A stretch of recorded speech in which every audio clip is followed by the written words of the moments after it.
Now it's time to bring in U.S. Report regular Mick Mulvaney, former White House Chief of Staff, and also from Bondi Partners. Now, Mick, something we've been talking about a lot here on the program for weeks now is how Democrats are souring on Biden. What are your thoughts on where he's standing? Because I can't recall ever seeing in my lifetime an incumbent candidate from either party going into a second term with so many of their own party saying, I don't know if this is such a good idea.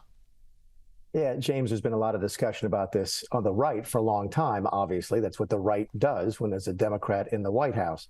But in the last couple of weeks, we've started to hear chatter within the Democrat Party themselves. In fact, last week, there was an article written in The Atlantic, which is a left-leaning publication. Now, the piece was written by a Republican, but that left-leaning publication gave the Republican 1,200 words to say that he thought maybe it was time for Joe Biden to leave. So when you're starting to hear that chatter, what it means is that the grassroots are talking about it, the donor class is talking about it. It's now being openly discussed within the Democrat Party that maybe Joe Biden's age, maybe his infirmity, making him a little bit less electable, and might make it more likely that Donald Trump becomes president again. And that's, of course, the one thing that the Democrats can't have. So you're starting to hear this chatter. I expect it to continue as we go into the summer.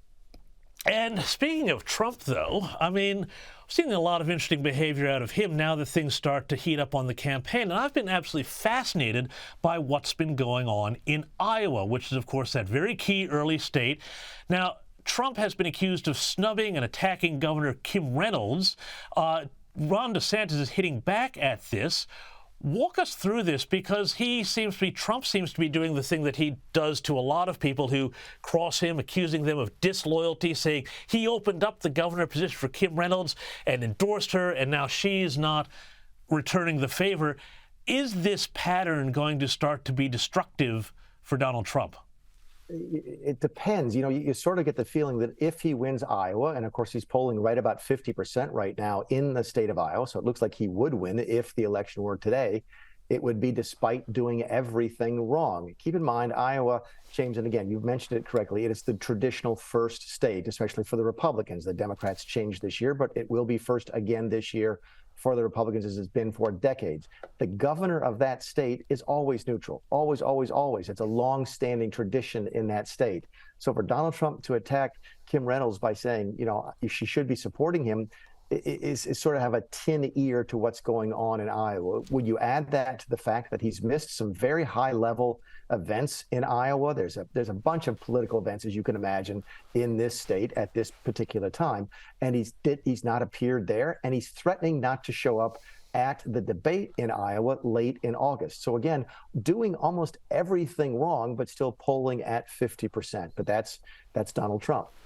But, I mean, how much of that 50% is solid 50%, and how much of that is just the name recognition issue? Because I've seen now that there's been a leaked memo from the DeSantis campaign, which is explaining their own strategy, which seems to be trying to hold back a little bit, doing more grassroots events in front of ordinary citizens and winning the ground game that way. Where is the DeSantis campaign? Because, frankly, an awful lot of DeSantis people I'm speaking to, their numbers are consistently half those of Trump's in every single primary, and yet they're confident that they have a way through.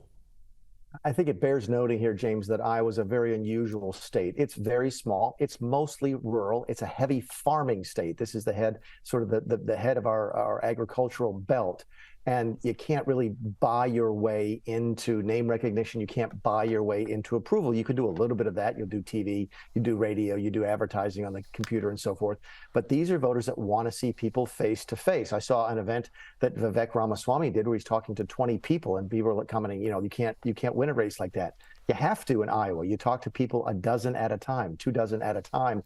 So it's very slow to move the needle. I've talked to folks in the DeSantis campaign. They're very satisfied with the progress they're making. I've talked to some folks in the Tim Scott campaign. They think they're doing very well as well. And again, Vivek Ramaswamy seems to be doing better than expected in the state. These are all candidates who are living literally in Iowa there almost every single day. It will take a while to move the needle, but they're all confident that eventually they can move it.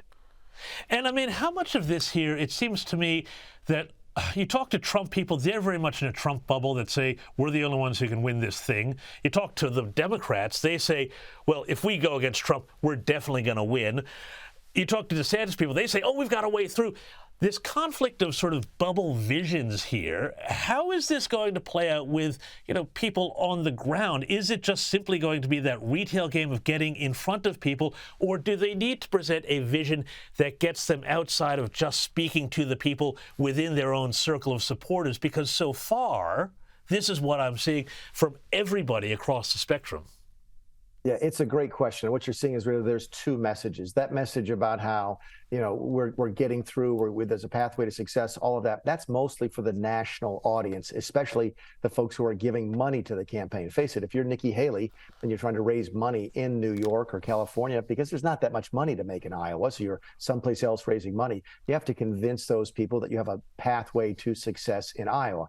But the word on the ground in Iowa is going to be very different. It's going to be that face-to-face, handshaking, answering and asking questions of folks, old-fashioned retail politics. I think that's what's lost on a lot of folks around the world is just how early 20th century, late 19th century this process is in Iowa. Again, you can't buy television to win Iowa. You have to go to the Rotary meetings, you go to the churches, you go to neighborhood meetings, and you meet people literally 10, 20, 30 at a time. It's one of the great things about our system, James, because it doesn't take a lot of money to win in Iowa. It just takes a lot of time, and a lot of folks are spending time there thinking that's how they beat Donald Trump, who's not spending nearly as much time there as they are.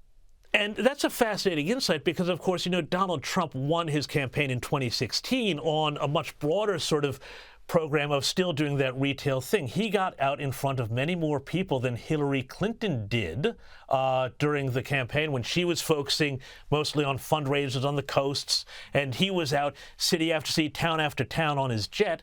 Is he forgetting the lesson that got him into the White House in 2016?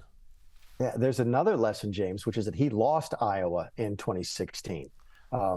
Ted Cruz actually won Iowa in 2016, and Donald Trump didn't win until in New Hampshire. So Donald Trump has never sort of crushed it in Iowa. Yes, he has won in general elections, and you would expect Iowa to be a Republican-leaning state in a general election, but he's never won a Republican primary there before. So, yeah, there is a chance he's taking it for granted. There's also a chance he recognizes that it's not he doesn't do great in groups of 10 and 20 people. He does great in groups of 10 and 20,000, but this is not his strength. So, and he could lose Iowa and he could lose New Hampshire and still easily win the Republican nomination. So my guess is they're focusing their time on the bigger states that come later in the process. Finally, Mick, just before I let you go, I want to ask you real quick about this odd little story we've just seen about the Trump super PAC making a big payment to Melania Trump in 2021. What's this all about? This is really weird, James. So I'm glad you guys got a chance to take a look at it. Apparently, Melania Trump received a payment of $155,000 for a speech in December of 2021. Now, I know the First Lady a little bit. I don't pretend to know her very well. She doesn't like to give speeches. She doesn't like to talk. So it's raising a bunch of questions. It is one of Trump's very few potential Achilles heels, which is his family has made a lot of money. Kimberly Guilfoyle, for example, Don Jr.'s fiance, has a staff, or at least had a staff at one point, of 10 people during the campaign. She received $60,000 for a 2-minute speech on January 6th before the riots. This is the kind of stuff that ordinary voters, especially in Iowa, might not countenance very well, too. If they think that Donald Trump and his family are getting wealthy off these political donations, they're fine with him using their campaign donations for his legal defense because they think that's a political event. But if Melania Trump is getting rich, again, $155,000, that's roughly 3 times what the average household in this country makes in a year. And she got it for a short speech that I've never heard about in December of 2021. So this is the kind of thing that could create weaknesses for Trump if you start to hear more and more of these stories. Mick Mulvaney, thank you so much. Very interesting stuff, which I'm sure we'll be speaking about in the weeks and months to come.